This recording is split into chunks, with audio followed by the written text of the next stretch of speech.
Hello, welcome back to the Near Future podcast. We're Tom and Jonny, and we're here bringing you on the journey of our explorations, learnings, what we're building with AI, and sharing where we've got to so far. So today is extremely hot and sunny in London and Manchester, where we both join you from. As you can see, if you're watching this on YouTube, Jonny is wearing sunglasses for the occasion. I'm not wearing sunglasses, but maybe I have better shade in the space I'm working from today. So thank you so much for coming back. Especially to all the listeners who've been tuning in since the first episode. There must be at least 2 of you or 3 of you. Enough, in fact, to demand that we create a dedicated email address, which is now podcast@nearfuture.works. Yes, email us your content ideas, your complaints. There is an ombudsman, and any feedback. Honestly, we're just getting started. We're trying to work out what this format is and what's most interesting. We do have some guests coming up. So far, Tom and I have been doing this on our own, and love you, man, but let's get some fresh faces on here and bring some tension onto the pod. Yeah, absolutely. Yeah, tension slash just fresh perspectives, exciting new things. Very excited for that.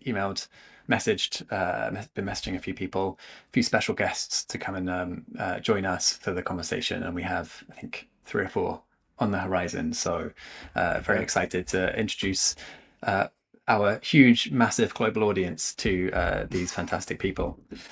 But there'll be plenty with just us as well. We won't Yes. we won't have guests every week. That's too much admin for any of us, I think. Absolutely. I will segue us into this next section, which is going to be about your trip. You went on a trip late last week, Jonny. You just got back, and you were telling me about something cool that happened with a vibe-coded app. So Yes. I'd love for you to tell us. I have been out of the world of AI and design effectively since our last recording. I think we recorded last Wednesday, and then I went on a golf trip on Thursday morning and came back on Sunday. It's now Tuesday, so I had one day of desperately trying to recover yesterday from 3 rounds of golf in 35-degree heat in Mallorca and 3 big nights out. So I go on this trip every year. It's 16 of us, and we play Ryder Cup rules. That won't mean much to a lot of people, but it's basically a team format where we all have 2 teams of 8, and we play the same teams every year, and we dress up in red and blue, and it's a kind of classic boys need competition in order to make a holiday work. And we're now into our 16th year, so there's lots of lore and memories of big wins and putts to win it and all that kind of stuff.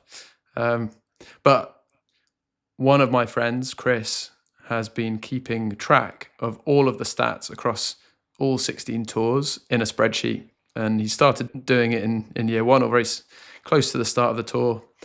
And through, I think, 46 different players in our rotating list of golfers, and across 16 years, so that's 3 rounds of golf a year, a lot of rounds of golf. He has got this sort of wealth of data. And so every year we have like a bit of a data roundup, and how did people play off their handicaps, and are the teams balanced, and all of that kind of thing. And we use on the course this app called VPAR, which has been around since we started, is a little bit old and rubbish, and very complex to use. And this year, Chris, who is not a designer or an engineer or anything of the sort, thought, I'm going to use AI to build my own one of these, and it's going to be simple, and it's going to be just for us, a personal one for our tour, which we call the Stryder Cup, named after Tinchy Stryder. That sort of dates the tour somewhat. Yeah. Great reference. So the Stryder Cup app came to life on Lovable, and Chris hadn't heard of Lovable before. He Googled it and found it and started building, and it was an unbelievable success. I think it was just the perfect example of this sort of personal software or small scale software that you could never have dreamed of building, or you wouldn't have paid a software developer to build something for a 16-person tour. For a long time, I actually owned StryderCup.com, but didn't do anything with it really. So finally, this app is appeared, and it allowed us to track each other's score live on the course. It provided us with stats, and even he built betting odds into the app so that we could sort of live bet on each other. And everyone was so excited about it that then I sort of took Chris to one side. I couldn't help myself. I took Chris to one side, and I was like, this could be a thing, if you want to. He works in golf at the moment. He works for DP World Tour. And I was like, I sort of feel like if you built this a little bit more, then there'd be an opportunity for other groups like us to use it and maybe pay you for it. But I found it very inspiring. It's a genuinely good bit of software that he built by asking natural language questions. Rather than we need a database, he would ask something like, we need it so that people can see each other's scores live and update each other's scores, or update their own scores so other people could see it. And then Lovable would know what he meant by that and build something appropriate. So I loved seeing that, because I think it was about 18 months ago, 18 months ago, that we started playing with Lovable. And it really was the first tool of its kind, I think, that broke out. Maybe that and Replit really broke out as like, now normal people can actually build software that is meaningful to themselves and to others. And is the perfect use case. People have built big businesses on Lovable, but I think the perfect use case is this like small thing that you can have super high context over what you need from it, and you just build it for yourself, and then all your mates use it, and you can put your in-jokes in it. Like the app was sponsored by Bodeians for historical reasons, and had like a Rolex clock in it and stuff like that. So there's, you can put gags in your software that only are meaningful to 16 people and justify it entirely. So yeah, it's a good reminder, because I haven't really opened Lovable for a year probably, that these bits of software are really so easy for people to just get started. It's made me think I should dig back in. I think I've still got a ton of credit to use, so maybe I should dig back into Lovable. But yeah, so that was really the only thing I could think of to bring to the pod in terms of experience with AI this week. That sounds good. That sounds great. Have you were you tempted to try and use some like prompt injection dark magic to hack your score so you were doing better in this app, or were you keeping it respectful? I think one of the most interesting, that's a really good question, because I think trust was implicit in this. There's no auth, anyone can go on this app, which is why I won't link to it in the show notes, and change each other's scores, but you don't, because you're all friends. So there were various technical things that Chris didn't have to worry about, like tracking events and working out who did what, like who changed the score. Was it actually the person that was playing the match, or was it someone else who was messing around with the format? So to productionize it, you probably need to do a little bit more, but just beautiful. And because you didn't have to log in, everyone was like, it's so much easier than anything else we've ever used. We've known each other for long enough that you wouldn't last long if you started trying to cheat. Right. Yeah, definitely. I guess that's no different from a spreadsheet. If you're giving everyone access to a spreadsheet and they're trusted to update it with fairly. Very cool. Big question though for you, Jonny. How has it led you to thinking about how AI can improve your golf game? I know nothing about golf. I've barely ever played it, so I don't know how AI could feed in. But has it left you with any ideas of how to improve your score for next time using AI to help in some way? Well, one thing I think I probably did tell you ahead of this is I did not play well this year. But I'm not sure AI can help me. Unfortunately, I think it's just completely reconstructing my swing from the ground up and spending more time playing golf than I do. That said, I was captain this year, so I had to make decisions about who goes out first and how to structure the team. And I did throw up a little mini website with some AI in it to help me decide the pairings. But for me personally, no, I'm a lost cause, I'm afraid. I won't be troubling the PGA Tour anytime soon. Okay. That's well, good to know there's some limits to where AI can help and where it can't. So maybe when robots are part of the picture, maybe it'll become more complicated for the golf team of 2050 or whenever that's going to happen. Okay, let's move on. Let's move on. I think we were going to talk next about. Well, there's a couple of topics we were thinking of sharing on the pod today. How about I go next and talk about some I stuff? think I'm intrigued. You shared a link that I haven't clicked on. Yeah. And I think it's going to be pretty relevant to us and our audience, especially given your last role. And I'll hand over to you, Tom, to introduce it. But we're going a little bit more serious than golf now. So the headline of this LinkedIn article was middle managers in the firing line. And so I have it up in front of me here. And it says CEOs at some of the world's biggest companies are rethinking their org charts, pivoting away from middle management toward the idea of an intelligence layer. And some other senior sounding person says middle managers probably shouldn't exist anymore. And the reason I thought it would be worth sharing today is I think this has been a narrative that's been around the last year, 2 years, even before AI really took hold. I think it was the sort of post-ZIRP era of sort of the macroeconomic climate where it was harder to raise money and there was more talent around and fewer headcounts than previous or there were before. And so I think starting at that point, there was a conversation around, do we really need people managers in the same way or middle managers, as this article talks about? And that seems to be heating up with this latest piece that I saw recently on LinkedIn. But I wanted to bring it up because I think there's a few things here that I've been definitely thinking about a lot recently. And you mentioned my last role, Jonny, and for any new listener who has zero context of who I am, my previous role, full-time role before this, was as director of product design at Monzo. I was there for 5 years, and a big part of my role was hiring product designers and managing product designers and managing the managers of product designers. So definitely got to see firsthand how this shift was at least starting to take shape there. And I think it's this it's definitely a moment to. Well, there's a lot of thoughts that this has led me to, and Jonny, feel free to ask me follow-up questions in this area. I have some. but a couple of things just to anchor the conversation that I'm thinking about. The first is this shift toward the intelligence layer and what that means. Jack Dorsey and his Cash App and various other companies he's connected to have made some quite radical changes in their organizational structures and moving much more toward a player coach model for managers who are sort of mixing IC work with management contributions.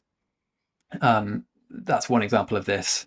There are various other flavors of trying to centralize or automate some of the information coordination and gathering across teams and positioning managers in the traditional sense to focus more on sort of strategic impact or getting closer to the individual contributor work itself.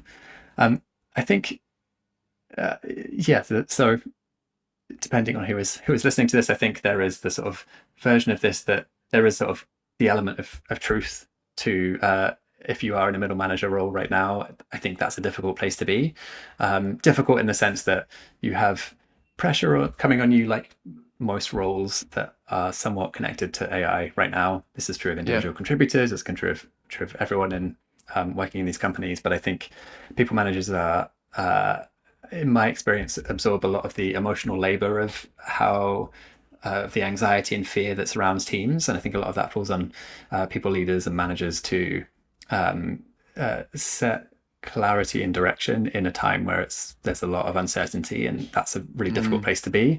I think combined with that, you're going from managing 6 people to now managing 12 people or 18 people or even more, which I think the traditional systems and structures just aren't really set up to scale very easily to that. It really requires redesigning from the ground up. What does that even look like in this new era to be able to operate effectively?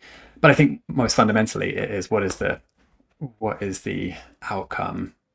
What are the outcomes that you're prioritizing as a manager to really justify or validate the areas that you're focusing on. And I think that is something that a lot of companies are still figuring out to an extent, but the old rule book of primarily being about hiring and growing teams, developing, getting more from individuals and teams and helping coordinate them, I think is getting thinner and thinner as the sole priority. I think it's really about how do you scale your impact and drive that through others. But the one tactical thing I want to add before we jump into any questions you might have, Jonny, or thoughts I'm curious to hear your thoughts too, is around this tool that I think I would find very useful if I was in this position right now and I was a manager of people anywhere in any company at the moment. It's something that I learned about during my time at Monzo, but I don't know how long it's been established beyond this. The concept of manager service levels. I forget the original engineering leader who introduced this at Monzo, but the basic concept is you have this sort of different degrees of what you can expect from your manager during different times at work. And there is everything is good. The manager has lots of capacity and attention, and this is what you can expect as a direct report. And then on the other end of the spectrum, there is everything is broken. We're hiring 1 million people. Everyone's on holiday and sabbatical, and that's what the expectations look like when that is the sort of picture of things. And I really love not necessarily those examples, but the idea of having this spectrum of where, as a manager, how do you set expectations for your team in the good times and in the difficult times? Because I think it introduces this idea that these are all artificial constructs of how we allocate and set expectations with the teams we work with and the people we're responsible for. But I think giving managers and teams a level of control over defining what that should look like, and then helping people understand what that range can feel like, I think makes that expectation aspect of being a manager much more of an exercise in enabling managers to pick and choose what they think is most impactful to the team. And hopefully that involves actually speaking to the team too and really understanding what their needs are and how they can be helped. But I just want to throw that out there as anyone who is struggling to navigate this transition as a manager. I think you're in a lot more, hopefully you have more control over the managing expectations with those you manage and the rest of the leadership team that you work with to help set reasonable expectations that position you to actually do a good job and lead to good outcomes for your company, not just feel like you'd have to do it more with less, which is focusing a bit too much on what is being taken away rather than what you're being given and how that can actually unlock these new possibilities. Anyway, Jonny, I've talked a lot. What are your thoughts? Well, I suppose I've got one question for you first, and then I have a couple of thoughts. But given all of that, and given the sort of just the headline of we don't need managers anymore, what's your take on that? What's your gut on? You have been a manager, you have managed managers. Do you think that is true, or is that like a sort of reactive? Like post-ZIRP falsehood that we will stumble back out of and everything will just be the same structure will remain. Is Jack Dorsey correct, basically? I don't think he's wildly off, actually.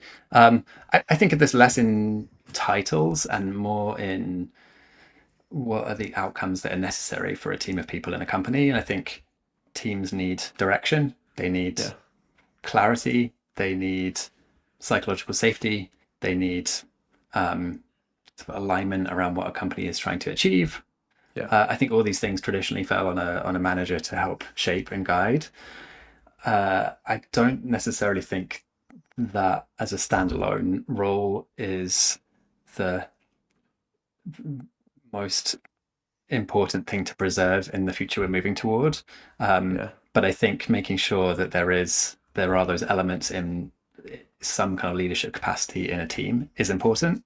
I suspect what we'll see happening is teams will continue to have a head of design or a sort of leadership function because I think that person is most or best positioned to focus on the direction and the way that design's impact can ladder up to company-wide outcomes.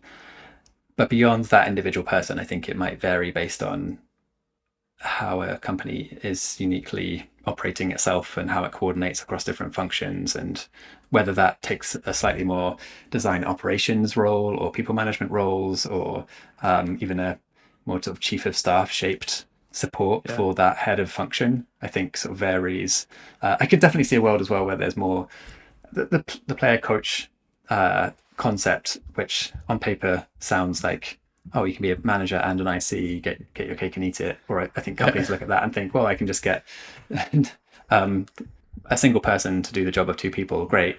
I think in reality, from my experience when I've seen that setup, I think it feels like 80% of the work is as an individual contributor with with mentorship and some light accountability around maybe some sort of light performance management and light performance review stuff. But which I think works potentially quite well if the team skews very senior and everyone is high functioning, highly capable, highly aligned with what the company needs. That is not true of every single company. So I think there's a risk that the player coach who stumbles into a more challenging management challenges might struggle in that kind of setting, unless they have a background and experience to dial up. But yeah, an interesting quirk of the sort of player coach era. I suppose I think I haven't read this article, but I read a month or two ago, Jack Dorsey's wrote a very long piece about management generally.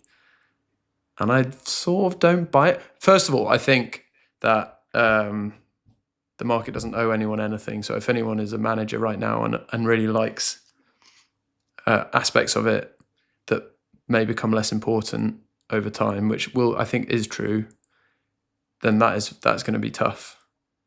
But I think I sort of don't buy. I think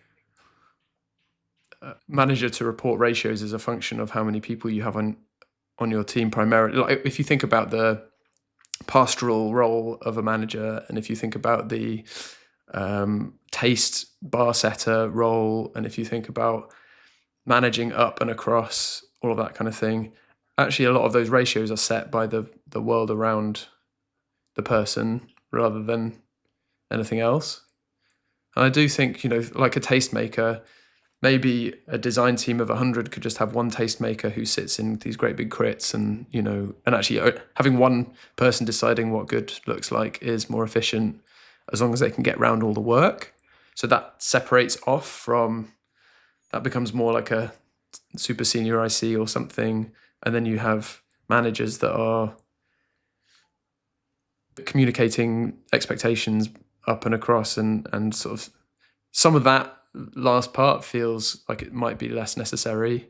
But at the same time, everyone's team is about to go through this mad change where they do need, as you say, more psychological safety and a little bit more support possibly than they did over the last few years, or a different kind of support anyway. So I think that it would take a particular type of culture to make what he describes work, and maybe Block, which is Jack Dorsey's company, is that culture. But I'd be surprised if that's really broadly applicable. But maybe I'm wrong. But from my time as a manager, which admittedly was, or a design manager, which was a while ago, but then a manager of a whole small organization, admittedly, I don't think we can just like automate away how we communicate with each other and how we transmit information. I do think your whole job being sitting in meetings all day has always been ridiculous, and it's only a function of the ZIRP era that it was ever allowed in the first place. But people removing management layers because of AI, I think I don't buy.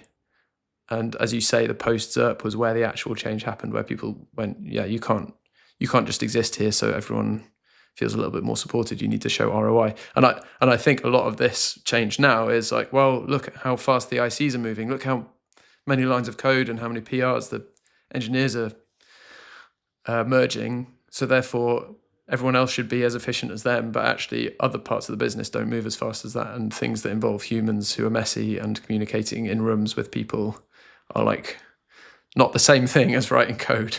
It seems like a really obvious thing to say. So like I think there might be a little bit of a rejection of that concept more broadly, and most companies will keep more managers on, or at least if they're removing them now, they might think, oh, it didn't work very well, and bring some of them back.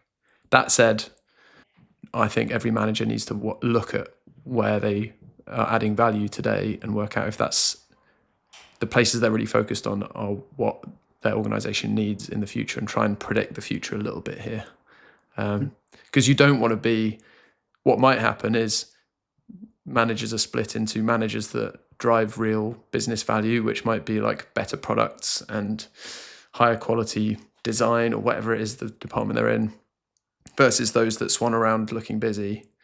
And, if that really is you, swanning around looking busy and making sure your team have, a really fun breakfast every quarter, and then that becomes less value in this world compared to your peers, and then you might sort of be in a little bit more trouble. But I don't know for sure. I don't know, but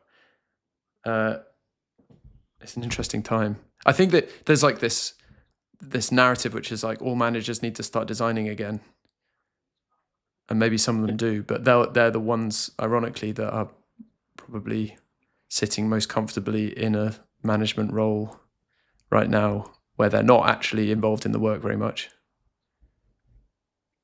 Do you think they should? Do you think anyone who is in a purely manager role right now should get hands-on and design things or build things? I think, to me, that's where it goes back to the market doesn't care what you enjoy. The market cares about what is valuable, and you may be forced into being one of the best managers or not being a manager anymore by that fact. And so if you're not a manager anymore, you need to work out what you are. And that might be an IC, or it might be something different, like a potter or something. But I think, and that's not about design. That's just, I think that might be what this technology does to whole industries and all knowledge work ultimately. So yeah. I that makes sense. And I think, to sort of build on your point, I think really understanding the mechanics of how the business you're in makes money, and how your function ladders up into that, I think, is going to have a significant bearing on the role that you play in helping your team add value toward that top line. Completely. And I think that will probably look quite different based on the organization. I think, given the shape of your team and the role also design plays for your business, or product plays for your business, I think could have quite a big bearing on the importance of, or what is uniquely important about design leadership within that organization, and how much that is about taste versus vision versus direction, which are all overlapping areas, but I think they vary quite a bit based on what a company needs right now. Last thing to mention on this, I saw another post by Tom Mora, who's head of design operations at Finn, from earlier this week, which didn't directly talk about any of this stuff that we're talking about, but there were some themes in what he mentioned that I think do overlap. There was one that was around design being uniquely positioned for the first and last mile, so like setting direction and deciding what to work on, and then being the guardian of overall quality of what ships. And then another one that was around leaning into AI and automation for communication, alignment, and sort of the information layer of how a team operates. And I think those, for me, definitely make sense in a design operations capacity. I think those are also areas that historically have been more in the realm of the people manager role within design. So I think those roles have always had some overlap, but maybe that overlap is increasing and almost abstracting away what the overall design function needs in your company into what are the sort of operational aspects versus what are the taste and direction setting aspects versus what are the sort of business impact aspects might fall out less obviously as, oh, we need 5 people managers, but we need someone who's really good at operations, someone who's really good at taste, someone who's really good at this thing. I think that's sort of a bit disconnected from what those titles will be, but the functions that are required, I think, are maybe the thing that important. maybe the thing that needs to die or sort of move on is actually just the title, and because it comes with all this baggage of what is expected. Historically, and in this new world, a lot of that stuff may either be divided up across different people or across different functions, and some of it can be done by ICs or be done by product managers. And so therefore, what is a design manager anymore? It's probably might not be a thing, even though all of the functions of a design manager exist. And so therefore, yes, you might need fewer design managers, but all of the same capacity is required of what the design managers used to do. Which then sounds a little bit more like player coaches and other stuff. But or you have like these sort of guilds of, I don't know, wizards and orcs, and wizards are really good at taste and orcs are really good at one-to-ones. I don't know. Yeah. Being good at one-to-ones, that's probably not the most defendable part of this whole strategy. I also think there's probably a really exciting world of like the AI-enabled manager who is really using AI to scale a lot of what they're doing in the space and actually has incredible impact. But the label for that is perhaps a secondary thing to explore or consider. I won't even open the can of worms around cross-functional management, and if a design maybe a design manager doesn't exist, but a people manager of people who ship things to customers is something that sort of spans disciplines. Interesting. Anyway, let's not go down that path. That'll be a whole other podcast episode. We're already a long way into this, but really, fascinating to think about this and the sort of implications. There was a whole other side of this around like talent retention and how that has sort of shifted the dynamic right now as well. But again, I don't want to go down that path either. Save it. We'll save it for next week or another week. Yeah. So these are just teasers of what's to come. We did. There was another thing we were potentially wanting to talk about. Do you think we have time, Jonny? Do you want to talk about Ideogram? Well, let's do it as part of Quickfire. So we have a new Quickfire section. I don't know if we're calling it. Well, we now are calling it Quickfire section outwardly. So welcome to the Quickfire section, I suppose. But I can kick off with a cool tool that I first heard about on a podcast and then have played around with a bit this week. It's called Ideogram, ideogram.ai. It's, I think, one thing that these models, even the state-of-the-art, frontier models really struggle with is design and taste. The models out of the box just don't have, or they have a taste, but because they are trained in specific opinionated ways, the taste is always the same. So if you ask Anthropic, or if you ask Claude to design your website, and 1,000 other people do, all of those websites will look the same. And we've seen that, first it was like the blue, purple gradients, and then it was the greyish sort of milk toast with like italic serif fonts. And, we see these like phases where the new model is trained on a new set of data. And so therefore that's what all design looks like. And I think a lot about this kind of stuff and how do you move away from that, and the harness, which is basically all of the prompts and everything around the model can change that. You can tell the model to come up with 5 variants that all look different, that kind of thing. But ultimately, ideally, you would have a model that looks for and celebrates divergence over convergence. So it is forcing itself to come up with routes, even if some of the routes are wrong. And, there's some bad ideas and some good ideas, but at least you've got some ideas and you can make it look different with different prompts. Anyway, thinking about it, and then I hadn't heard of Ideogram, and last week I listened to their founder talk on a podcast. It's basically a whole new model that is quite small in terms of size. It's 9 billion parameter model, so way smaller than the big state-of-the-art ones. But it's trained in a certain way that effectively makes it very, very good for visual design. And so it can do things like come up with variants, and it can even do things like add editable text to images, and you can give it a layout and draw boxes over how you want that layout to look, and it will fill that layout with a mixture of text and images, and it's not good at anything else. It only takes JSON as an input, so it's very opinionated.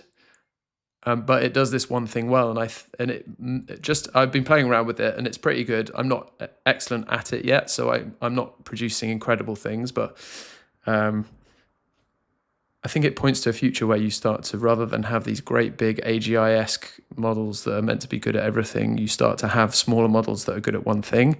The most exciting thing about this, because image models, it's tricky, there's a lot of training data in there that is effectively stolen.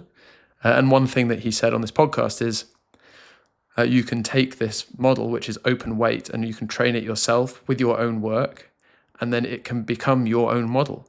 And because it's only 9 billion in size, you can run it on small hardware and run it yourself. And so you can start to have what looks like a little bit more of a personal model as a tool, which I think has been hard to imagine so far. So it's an exciting direction. I've only just started playing around with it. I think the pricing looks fair.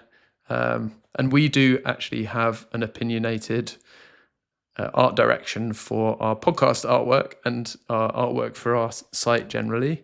So I'm thinking we could set up a little workflow where we can generate consistent artwork with this tool. So I'll basically report back when I've put something together that I think might work.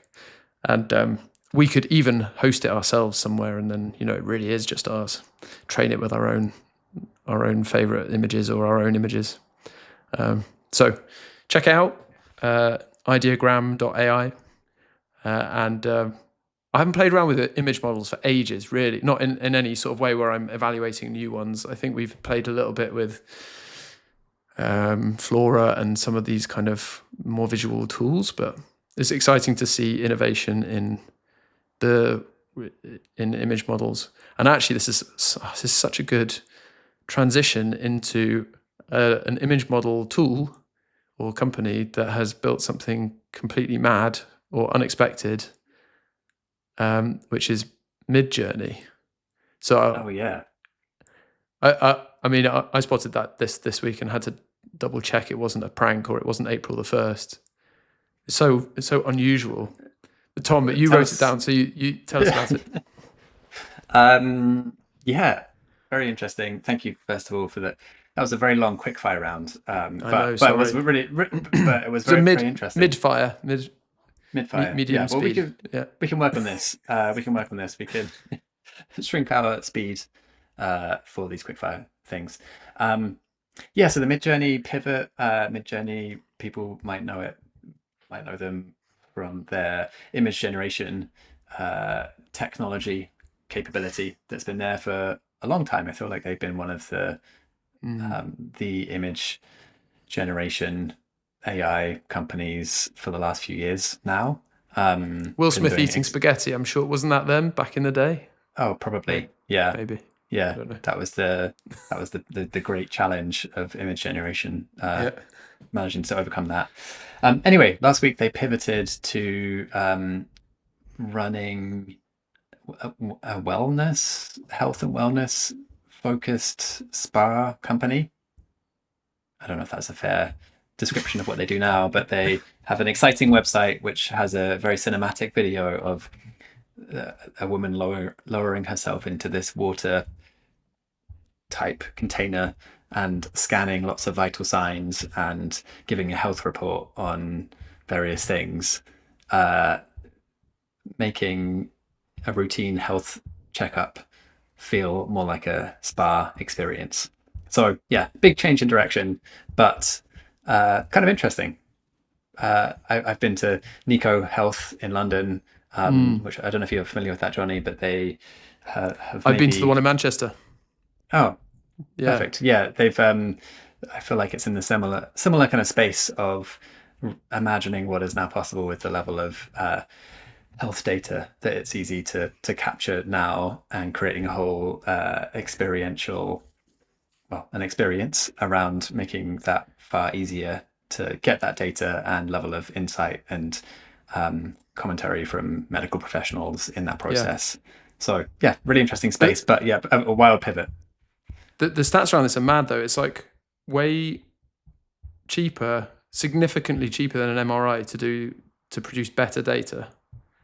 So like, I think, Neko Health is interesting and it's great. I come from a family with history of skin cancers and things like that. And what Neko Health does amazingly is it does like a full body photo and it tracks every single mole and everything on your body. And they do a blood test and other stuff as well. This, I think, from reading, I can't find the bit in the article now, but describes, being able to take internal body scans to war zones and all of these things that you just can't do easily or cheaply anywhere else. So it like dramatically reduces the cost and the complexity of finding out what's going on the inside of us. So it could have really sort of profound impact on medicine. And like, I think if you were to hear that bit of news and it was from a medical device company or some enormous, like, I don't know, postdoc at Cambridge or something like that, you'd be like, yeah, cool, good, advances. And just for it to come from a company that you'd associate with like slightly edgy sort of sci-fi image generation is a real curveball. So it'd be interesting to see how they balance Midjourney medical with Midjourney. The company it reminds me of actually is Aerobi, which is like a frisbee, an AeroPress, invented by the same guy. Yeah, it's like that is a true inventor, and it feels like Midjourney are inventors. They're like, what else can we use this bit of this algorithm for? If we put it in a camera, what could it do? And then they sort of didn't really think of anything as outside their purview, which is just cool. That is true. Yeah, it makes you think about like what these companies are going to end up being. The Anthropic setting up wet labs to get into bio, and Midjourney building medical devices, and these companies that have this IP around intelligence don't have to stop at consumer hardware, which is what the last generation of companies did, and actually can say, what problems should we solve in the world? This is kind of an optimistic, alternative to this like dystopian world run by tech bros who are entirely disinterested in anyone other than themselves, which I think you can see the sort of Thiel and Musk end of things is that. But then there are also people saying, well, I mean, obviously they want to make some money out of it. It will be a valuable company, but it's also just something that is great for the world. So,